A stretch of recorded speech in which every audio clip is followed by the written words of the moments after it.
Всем привет! Меня зовут Алена, и сегодня мы с вами будем продолжать делать цифру. Делать мы будем цифру 5, моей дочке было 5 лет, вы же можете делать любую цифру. Ну и в прошлом видео мы делали с вами сами цветочки. На мою цифру мне понадобилось их 40 штук. Я буду использовать очень нежные оттенки бумаги. Подбирала я к цвету платья моей дочки. Схему и все размеры этой цифры я оставлю в описании к этому видео. Переходите, перерисовывайте, если вам это необходимо, и делайте себе. А теперь к самим материалам и к самой заготовке цифры. Я использую гофрированный картон. Картон можно взять из коробок от техники или из любых других коробок. Он мне нравится в работе тем, что его можно гнуть по-разному, и он очень удобный в работе. Я вырезаю две заготовки и полоски, это боковые стороны моей цифры, шириной по 7 сантиметров. Я вырезала много полосок, ну и буду склеивать их между собой. Я думаю, как склеить цифру это не проблема, но я немножечко сейчас еще покажу. Я приклеила сначала боковую сторону к своей цифре, и приклеивала я на клей. Другим клеем я не пользовалась, поэтому как будет вести любой другой клей себя в работе, я не знаю. Приклеила все боковые стороны и гофрированной бумагой обклеила заднюю часть нашей цифры. Ну а для того, чтобы наша цифра хорошо держалась, я сделала вот такую штуку.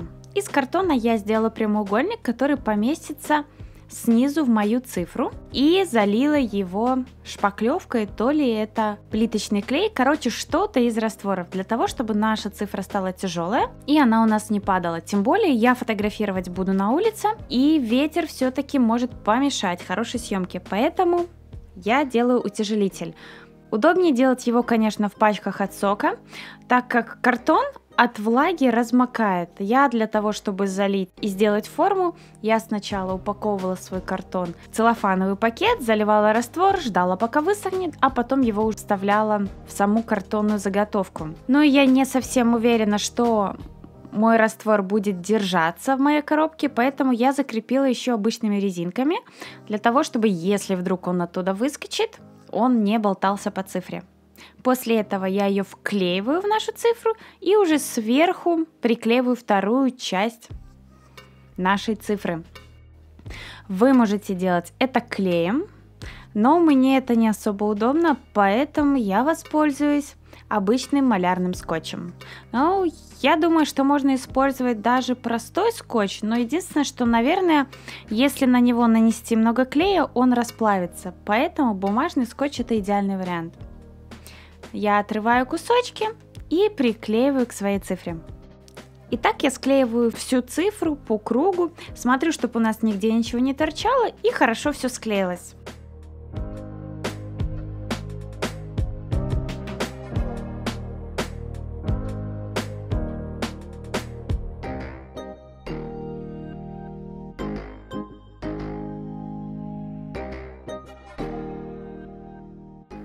Когда мы склеили всю нашу цифру, я заклеиваю сверху бумагой. Верх нашей цифры можно клеить также из остатков бумаги. Мы все равно будем его декорировать, и видно ничего не будет. И уже после того, как приклеили верхнюю часть нашей цифры, мы декорируем боковинки, приклеивая полоски гофрированной бумагой. Ну и когда наша цифра готова, начинаем декорировать. Можно, конечно, сразу выложить все цветы по кругу, разложить их по своей цифре, но я этого делать не буду. Я сделаю это немножко более быстрым способом. Я просто буду приклеивать свои цветы там, где они хорошо становятся. Приклеиваю не вплотную друг возле друга, беру разнообразные цвета своих цветов и делаю это в разнобой. Зеленые лепестки, которые мы приклеивали к самим цветочкам, я формирую так, чтобы они закрывали пустое пространство между цветами. В этом случае нам понадобится меньше цветов, и цифра будет выглядеть красиво. Я свои цветы делала в течение 3 дней, наверное, еще дня 2 ушло у меня, чтобы сделать для нашей цифры каркас, пока у меня застыл раствор, и в итоге я свою цифру делала неделю.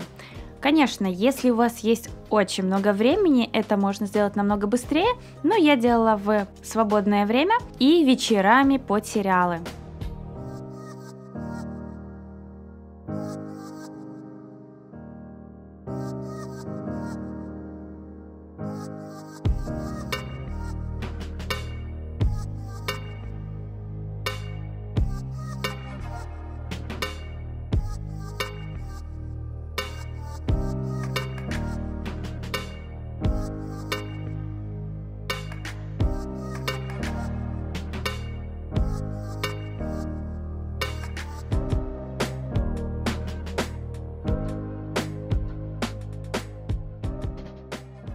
Приклеивая все свои цветочки к цифре, я старалась сделать так, чтобы они очень сильно за края не вылазили, чтобы все-таки наша цифра со стороны казалась более ровная. Поэтому я крутила, вертела цветочки, вертела листики в разные стороны, чтобы получилось у нас все аккуратненько и очень красиво. При желании вы можете такую цифру задекорировать полностью цветами, даже по бокам. Но я этого делать не буду, так как впоследствии, в принципе, мне боковые стороны не столь важны. Ну а вам я показываю всего лишь свой способ сделать цифру и свою идею для того, чтобы сделать фотосессию для своей дочки. У нас погода на улице не совсем хорошая, поэтому с фотографиями придется еще немножко подождать, но я надеюсь, к концу недели погода наладится и все мои планы осуществятся. Вы также для декорирования такой цифры можете использовать не только такие розочки, вы можете добавить туда еще какие-нибудь маленькие цветочки, какие-нибудь бутончики, это уже все по желанию и все по вашей задумке. Поэтому экспериментируйте, пробуйте, и у вас обязательно все получится.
Ну и в итоге у меня получилась вот такая цифра, которая мне очень нравится. Я думаю, она будет очень красиво смотреться на фотографиях. Ну и забегая наперед, вопрос о том, сколько бумаги у меня ушло. У меня было бумаги по одному рулону каждого цвета, и я их не использовала. В итоге моя цифра получилась где-то 48 на 30 сантиметров, 30-35 даже, наверное. Я не делала ее очень большую. Учитывайте то, что чем больше у вас будет цифра, тем больше вам придется делать цветочков, и возможно, что цветочков вам понадобится даже в 2 раза больше. На моей цифре я уже вроде говорила, 40 цветочков. Количество цветочков меня устроило, поэтому я больше их и не делала. Но если вам понравилась моя цифра, ставьте лайк. Также следите за моими новостями в моей группе ВКонтакте, в Инстаграме, в которых я надеюсь, что до конца недели появятся фотографии с фотосессией как с цифрой, также и со свадебным букетом. Ну а мы увидимся уже с вами совсем-совсем скоро. И всем отличной недели. Пока-пока!